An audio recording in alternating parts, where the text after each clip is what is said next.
Welcome to the next paradigm brought to you by Odin Labs, the podcast where we decode the science of longevity, health, and biohacking to help you push the boundaries of human performance. I'm your host, Alex. And I'm Zara. I ask the hard questions while Alex dives deep into the latest research, trends, and myths. And today's episode is a big one. That's right. But before we dive in, I want to share a quick story. Because honestly, that's what sparked this episode. I went to my doctor recently to review my labs, and it was all right. Everything looked kind of good.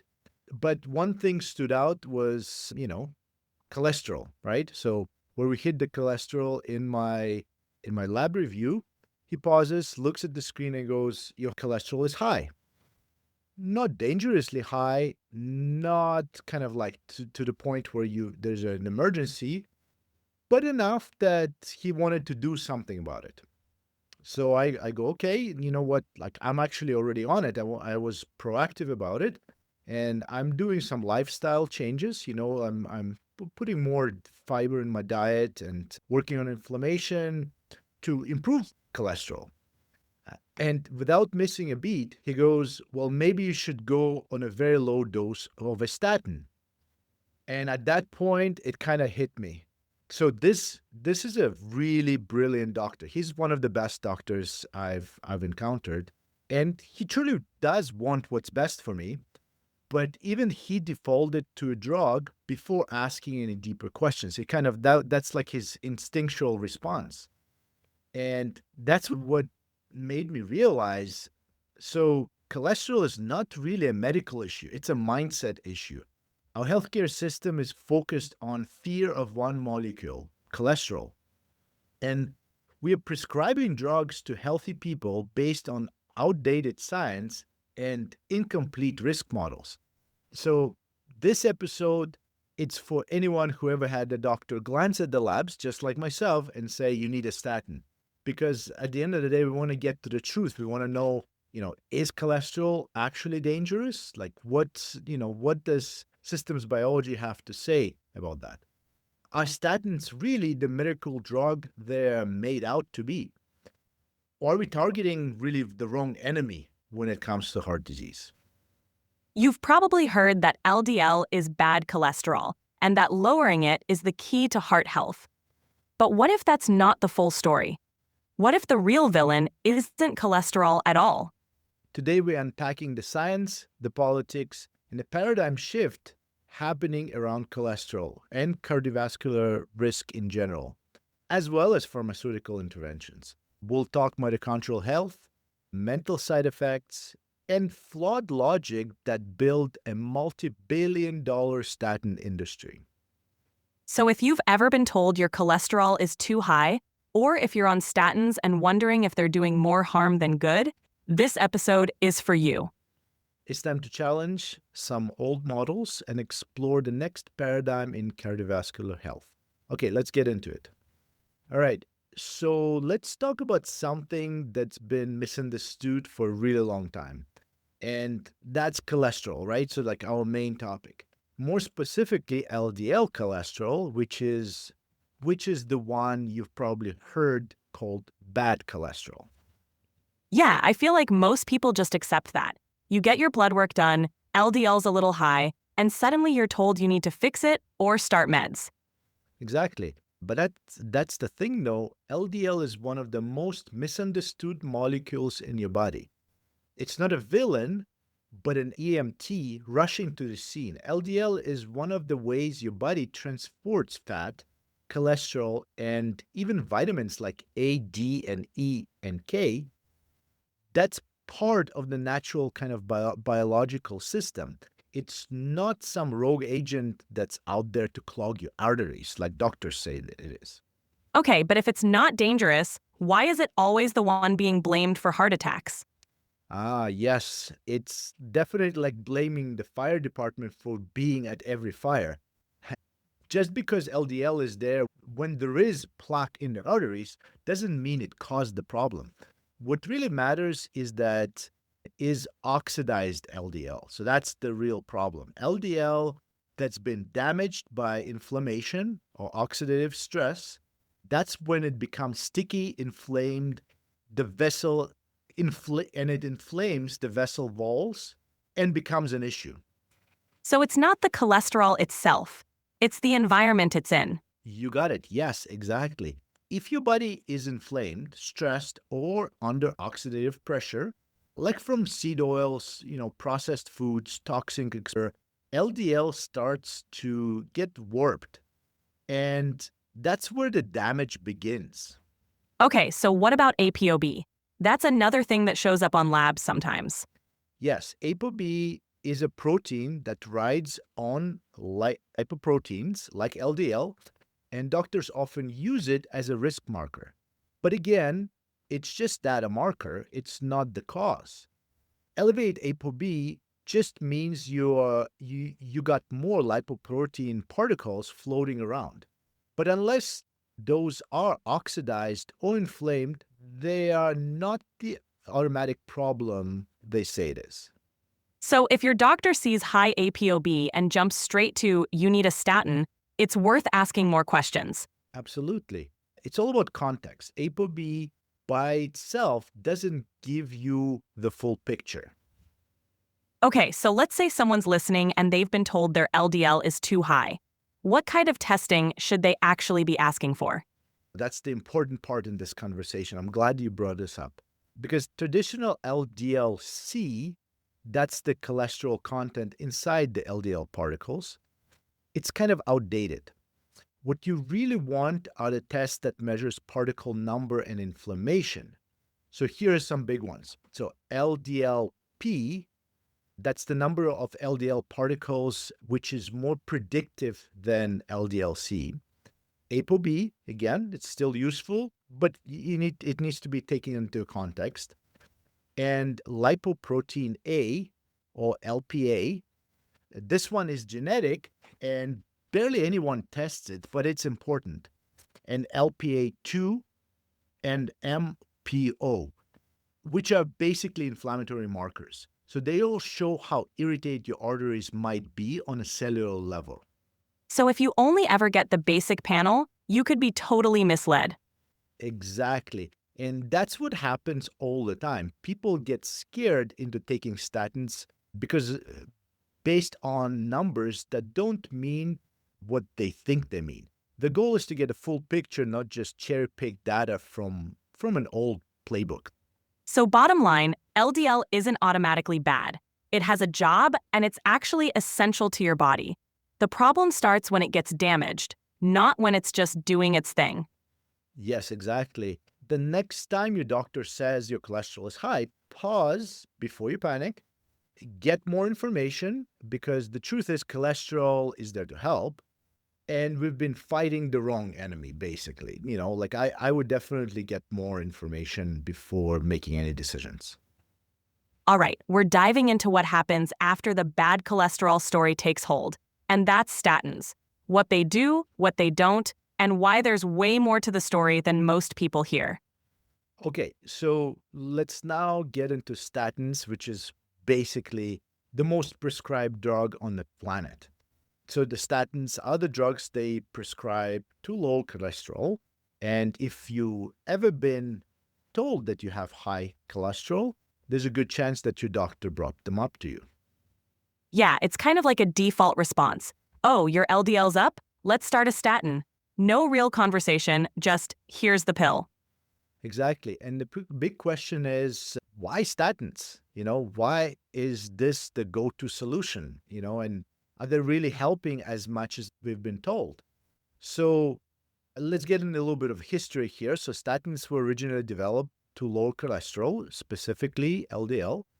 The thinking was lower LDL, a lower heart disease risk.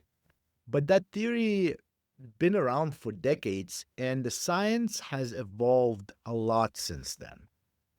So the whole goal was to stop heart attacks, right? Right. But here's where it gets messy. So statins don't just lower LDL, they also mess with something deeper, mitochondria. Those little engines in your cells that make energy, right? So they make ATP, and that's what our bodies use for energy. So the thing that happens with mitochondria and statins is that they actually cause mitochondrial damage. Because beyond cholesterol, beyond LDL, statins affect something way more fundamental, your body's ability to make energy. Right. And when we say mitochondria, we're talking about the part of your cells that basically act like batteries. They produce ATP, the fuel your body runs on. Exactly. And the kicker is that there are now multiple peer-reviewed studies showing that statins impair mitochondrial function at a cellular level. So imagine your body's energy factory slowing to a crawl. That's what happens when statins block your mitochondria. Less fuel, more stress, and symptoms most people chalk up to aging. Let's break it down. So first of all, statins interfere with the electron transport chain, specifically at complexes 1 and 3. They're, these are like gears in the engine of the mitochondria. And statins gum up these gears. So ATP production, so that our energy molecule production drops and reactive oxygen species, or ROS, shoot up. That means more internal stress, less energy. And there's been, there has been a study in 2019 published in the Journal of Clinical Endocrinology and Metabolism that shows this clearly. Researchers found that a specific drug used, or atorvastatin, I'm pronouncing it really badly, reduced mitochondrial oxidative capacity in human skeletal muscle, meaning muscles literally couldn't produce as much energy as before. So it's not just theory. We're talking about visible changes in muscle cells. That's huge for people who are active, or even just trying to avoid fatigue. Totally. And it doesn't stop there. Statins also reduce levels of something that's called coenzyme Q10 or CoQ10. That's a compound your body needs to keep mitochondria working, especially for moving electrons through the energy chain. So the issue is that CoQ10 is made through the same pathway that statins block when they're trying to lower cholesterol. So when you're on statins, your body produces less of CoQ10, which further reduces mitochondrial efficiency. And that shows up in real life as Well, fatigue, muscle weakness, sometimes brain fog or memory problems. You know all those kind of aging problems, like you aging and you start getting them all of a sudden. Well, guess what? Who they prescribe statins to older people. There's a review published in year 2021 in the Journal of Cachexia, Sarcopenia, and Muscle that lays out that statins impair mitochondrial respiration and raise oxidative stress because of that CoQ10 drop. so now you've got less energy and more stress inside the cell. What happens next? Well, this is where it gets really concerning because oxidative stress doesn't just make you feel off. It can actually trigger mitochondria apoptosis, which is basically the cell choosing to self-destruct before it's too damaged.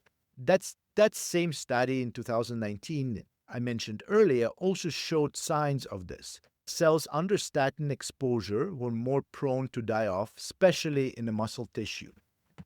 Which could explain the muscle pain a lot of people report when they start statins. Exactly. That's known as statin-associated muscle syndrome, or SAMS. It's not in your head, it's a real mitochondrial issue, and it's why a decent chunk of people can't tolerate statins long term. What about the brain and liver? Great question.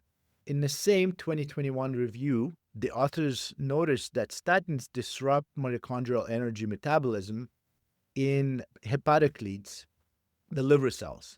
They lead to elevated liver enzymes in some people, and it may contribute to long-term liver stress. And in the nervous system?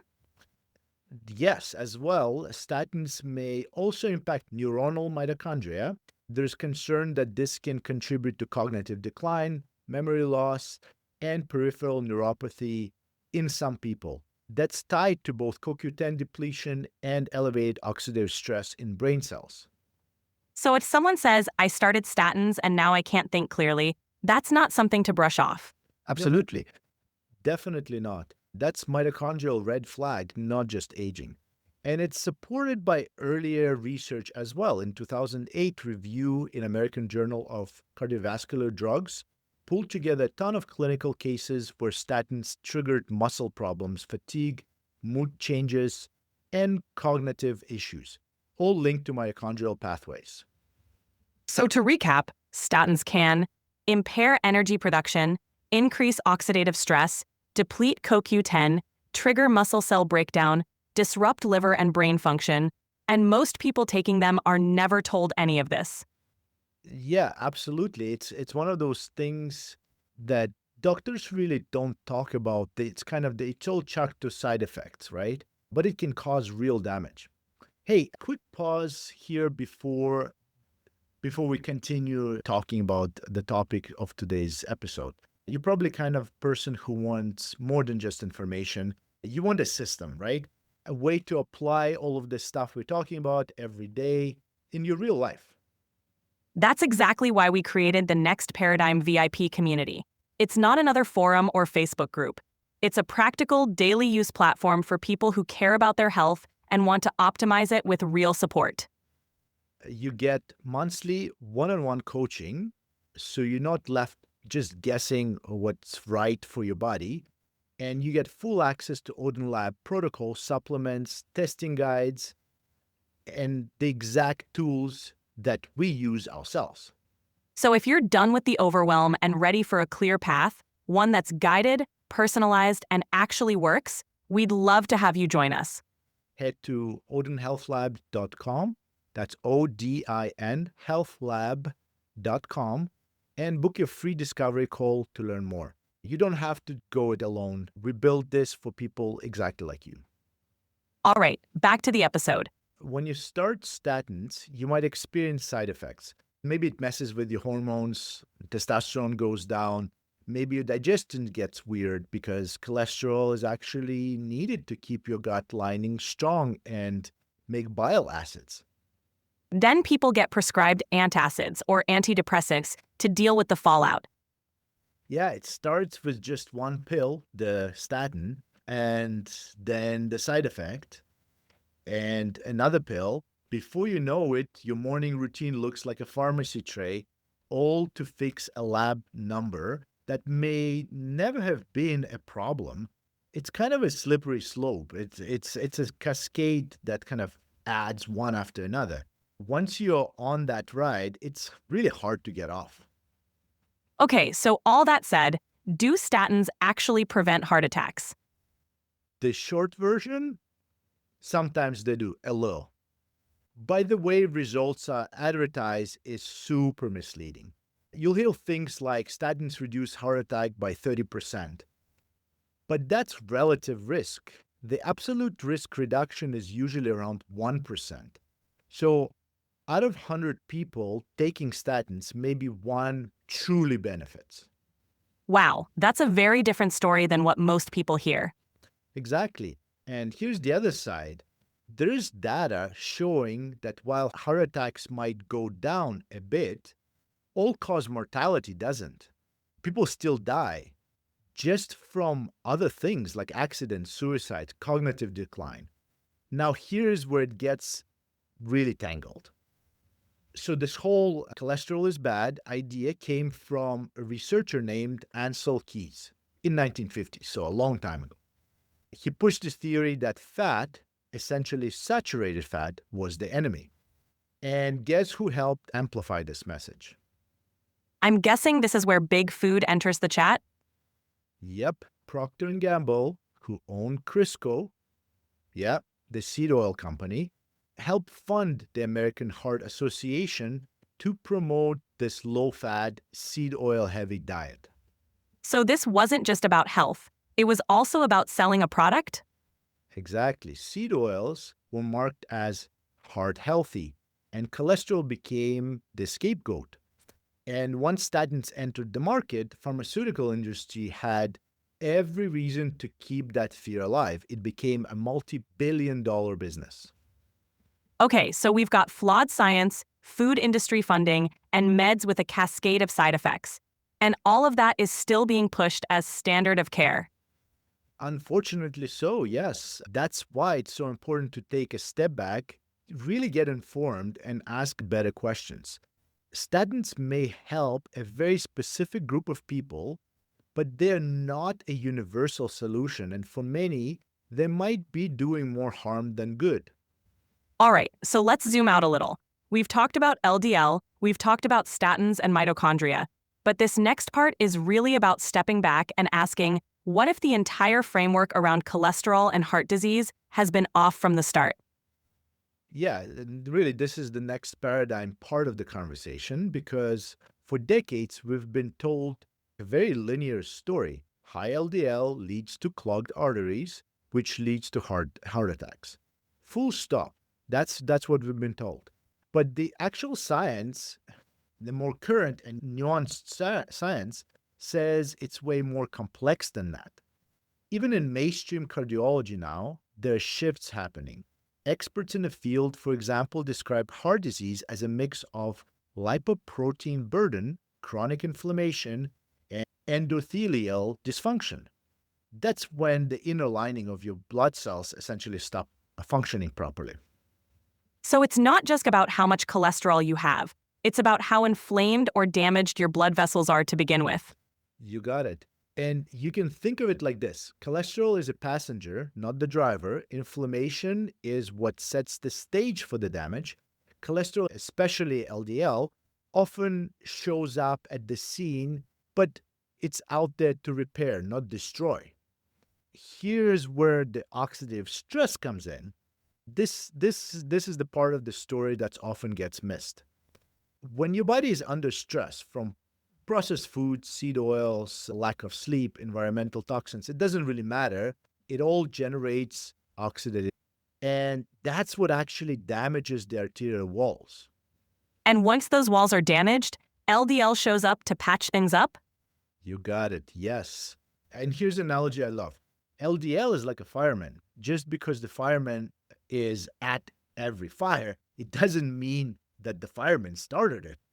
But in medicine, we've spent decades trying to get rid of the firemen instead of asking what's causing all the fires in the first place. That kind of reminds me of LA fires.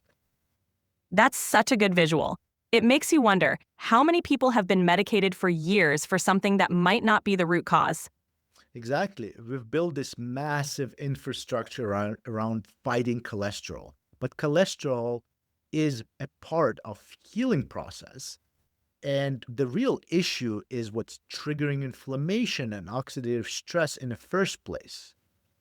So, what would happen if we stopped obsessing over lowering cholesterol and started looking at the real drivers of dysfunction? Well, to be frank, we would be focusing more on nutrient density, mitochondrial support, antioxidant status, and metabolic flexibility. We'd be asking things like, are you eating real food? How's your blood sugar? Your mitochondria working efficiently? Are you dealing with chronic stress or sleep issues?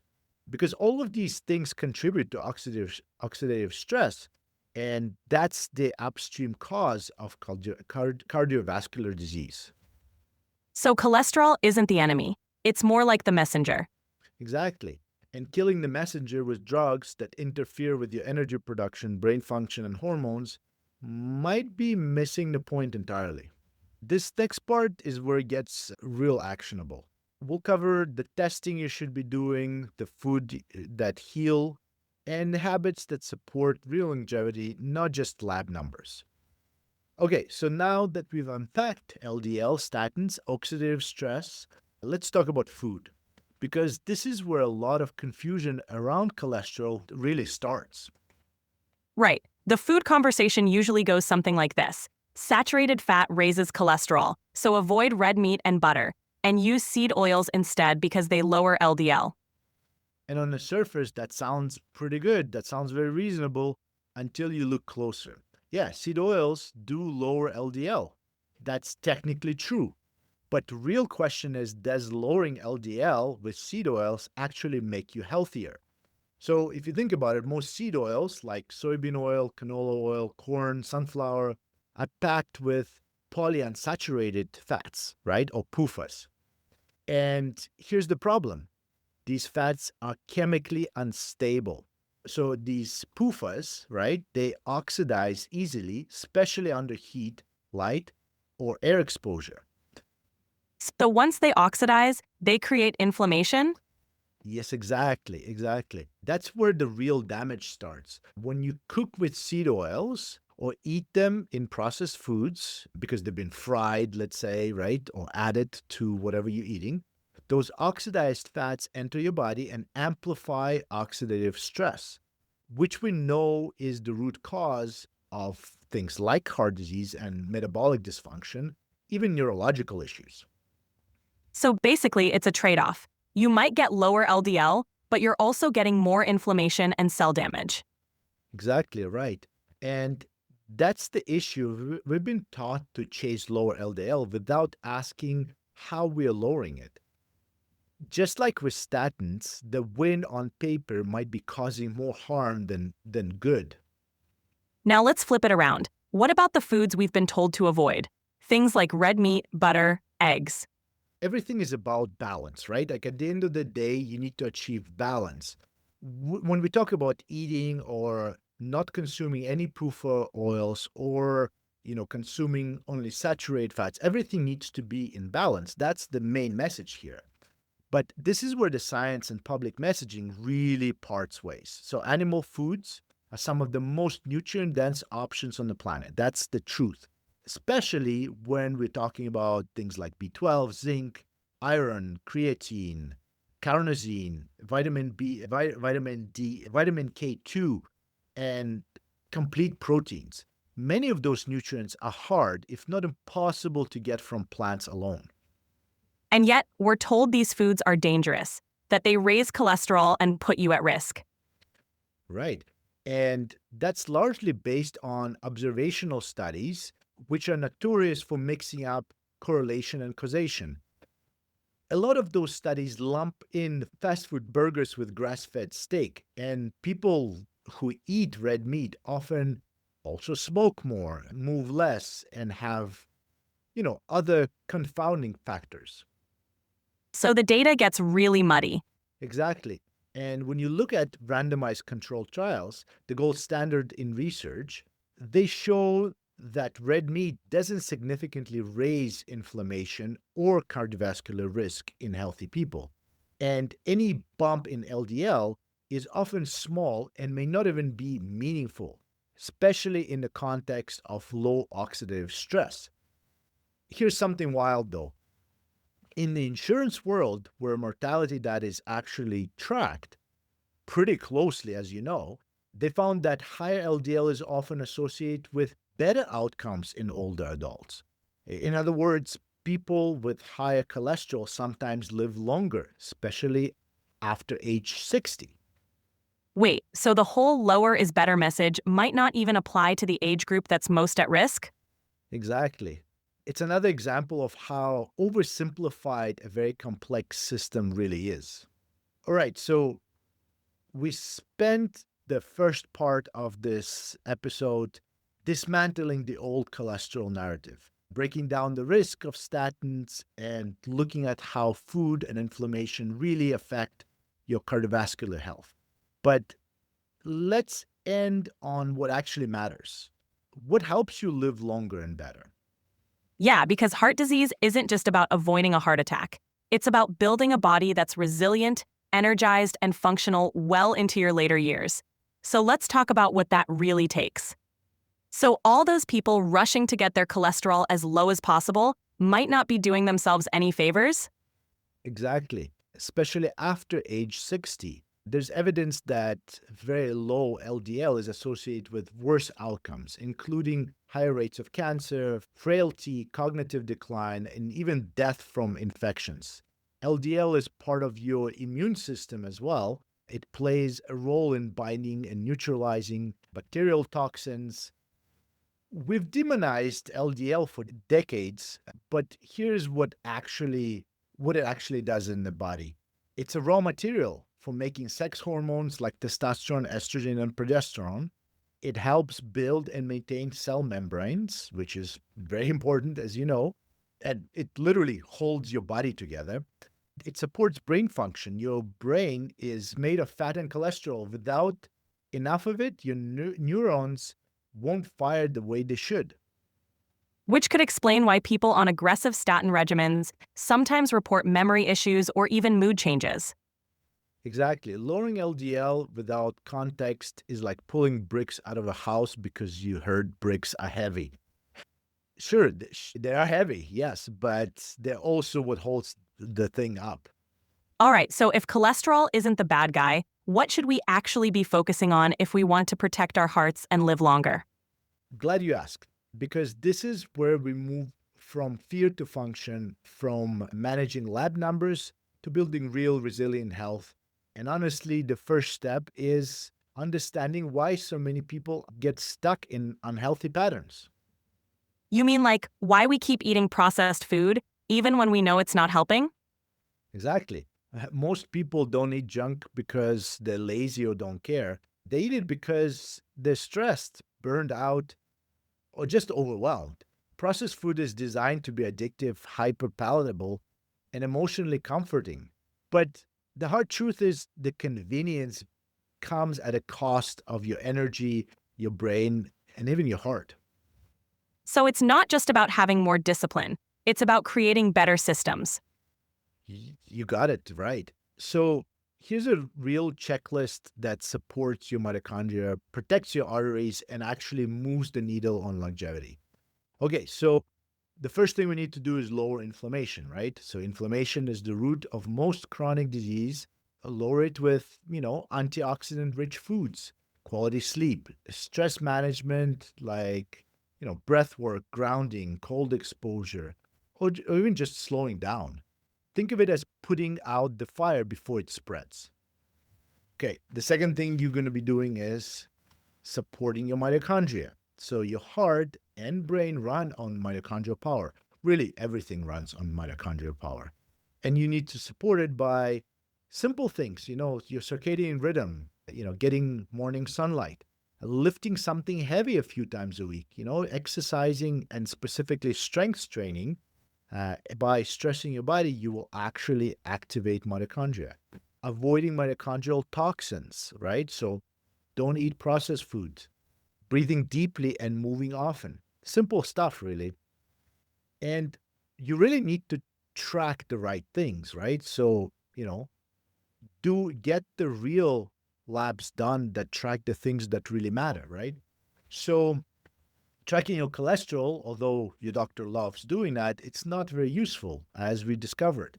So, what you really need to look at is LDLP, ApoB, and lipoprotein A. So, some inflammatory markers like HS-CRP, fasting insulin, glucose, OMAR-IR for metabolic health. So that's like a ratio for insulin resistance. And, things like MPO and LPA2 to track arterial inflammation. Then we get back to that eating real food business, right? So go back to basics. Just eat nutrient dense meals that actually nourish you.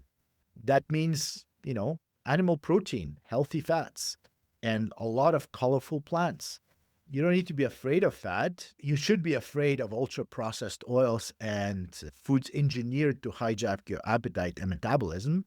And here's the thing. We need to start cooking, really. Like we need to start cooking again. It's kind of, went out of style. Everything is convenient nowadays. And it isn't about being a gourmet chef. It's about getting out of the habit of sourcing out your health. Because, outsourcing is great, but unfortunately, based on the data that we looked at in this episode, it's not working really well.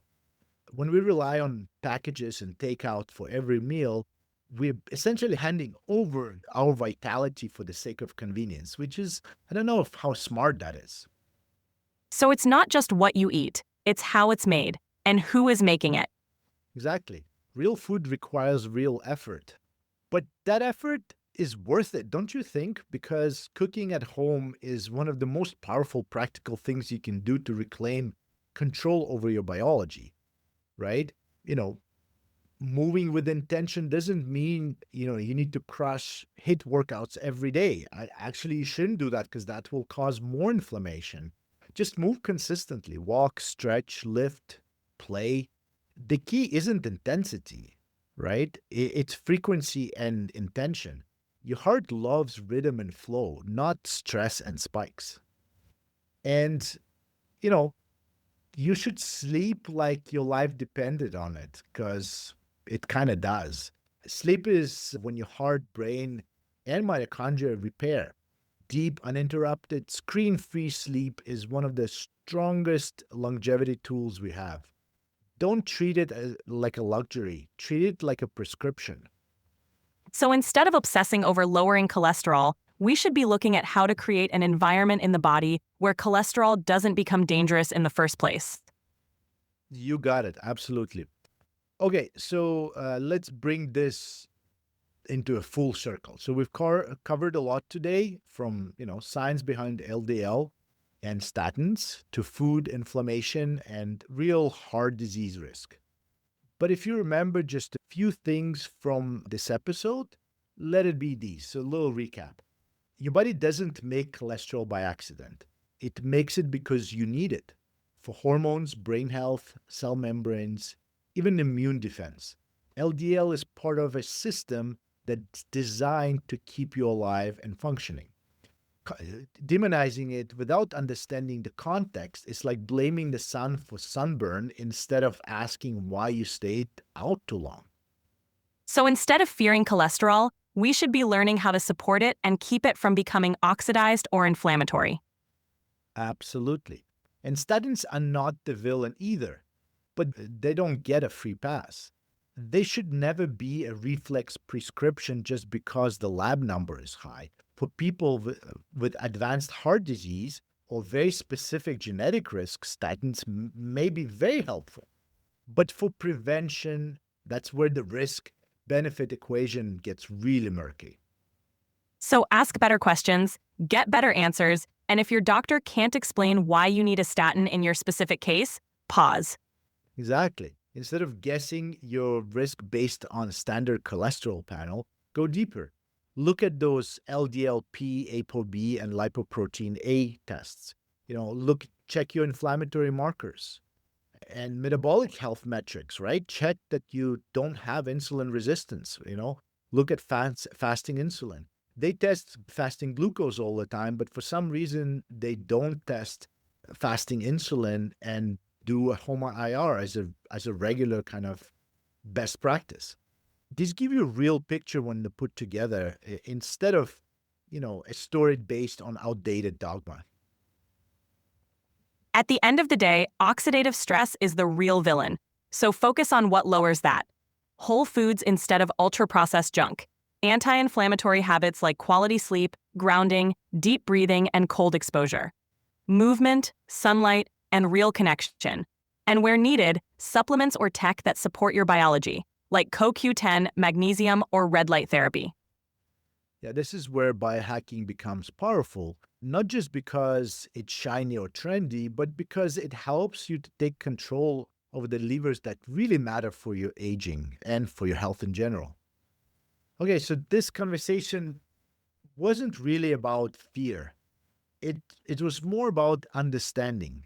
You're not a number, you're not a walking risk score, and your body isn't broken because the chart says you're out of range. Your biology is smarter than that. And so are you, to be frank. You're not doomed if you've been prescribed a statin, but you're powerful when you have the knowledge, context, and the tools to make better informed decisions and take control over your health. You don't need to panic. You just need a plan. Okay, before we wrap today, a reminder about our new initiative, something we've been building behind the scenes that we are super excited about. It's called the Next Paradigm VIP Community, and it's not just another health forum. It's a curated space for people like you, people who are serious about health, longevity, and living better, to connect, learn, and get real support. Exactly. It isn't about endless threads or surface level posts. This VIP community is a functional tool set you can use every single day. It's like a library for health, right? Like a Netflix for health, built to help you take action, not just collect information. Every member gets monthly one-on-one guidance from a certified health coach, so you're never trying to figure things out alone. You'll get clarity, accountability, and a clear next step no matter where you're starting from. Plus, you'll get exclusive access to all of Odin Lab's health protocols, vetted supplement stacks, testing recommendations, and the same frameworks we talk about on the show, all in one place. If you're tired of doing this alone, if you're ready to stop guessing and start building real momentum, the VIP community is your next step. You can join now at odinhealthlab.com. That's ODIN healthlab.com, and book a free discovery call. Spots are limited because we want to keep it focused and personalized. So if it speaks to you, jump in. We'd love to have you there. Thanks for being here. Thanks for thinking differently, and we'll see you inside the community. Okay, thank you for listening today. This kind of conversation is exactly why Next Paradigm exists, to give you the science context and the clarity to question what's common and choose what's right for you, really. And if you want support applying any of this, check out our friends at Odin Health Lab. They're offering a free consult to help you personalize your health strategy, review your labs, and start building a plan that actually works. We'll see you next time. And until then, stay curious, stay grounded, and keep building the next paradigm.